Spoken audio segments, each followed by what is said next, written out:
माझ्या आयुष्यात आजपर्यंत कधीही बघितलेलं नाही.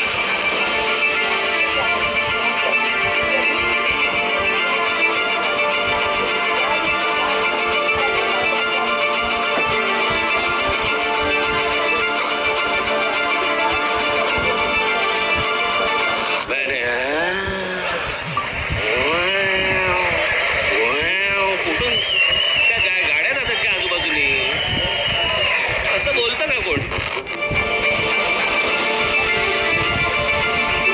नरेंद्र मोदी आणि अमित शहा या देशाच्या राजकीय क्षितिजावरनं नाहीसे झाले पाहिजेत.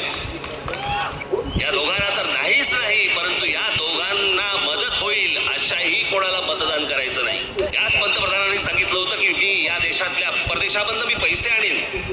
जो काळा पैसा परदेशामध्ये आहे तो पैसा सगळा मी इथे परत आणीन, भारतामध्ये आणीन. आणि या देशातल्या प्रत्येक माणसाच्या खात्यामध्ये मी 15-15 लाख रुपये टाकीन. बोलले होते की नव्हते? एक प्रयोग आम्ही नरेंद्र मोदींचा पाहिला, ज्यांनी देश खड्ड्यात घातला. उद्या राहुल गांधी पंतप्रधान होऊ देत, आम्हाला बघू देत. उद्या जर समजा या देशाच्या नशिबामध्ये चांगली गोष्ट असेल तर त्यांच्या हातून या देशामध्ये काही चांगली गोष्ट घडू शकते. पंतप्रधान हा या देशाला पर्याय कधी होता? कोणी दिला होता?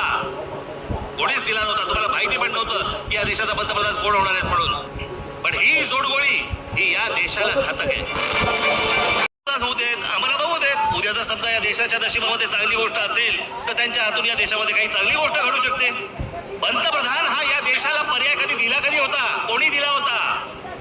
कोणीच दिला नव्हता. तुम्हाला माहिती पण नव्हतं की या देशाचा पंतप्रधान कोण होणार आहेत म्हणून. पण ही जोडगोळी ही या देशाला घातक आहे. इतकं खोटं बोलणारा पंतप्रधान मी माझ्या आयुष्यात आजपर्यंत कधीही बघितलेलं नाही. 8,50,000 संडास एका आठवड्यामध्ये बांधले. म्हणजे आम्ही त्याचा नीट आकडा काढला तर साधारणपणे 84 संडास एका मिनिटाला होतात. आणि 5 सेकंदाला 7 संडास बांधले जातील. 5 सेकंदाला 7 संडास. विक्रमच म्हटलं पाहिजे. इतक्या फास्ट होत पण नाही, तितक्या फास्ट त्यांनी संडास बांधले.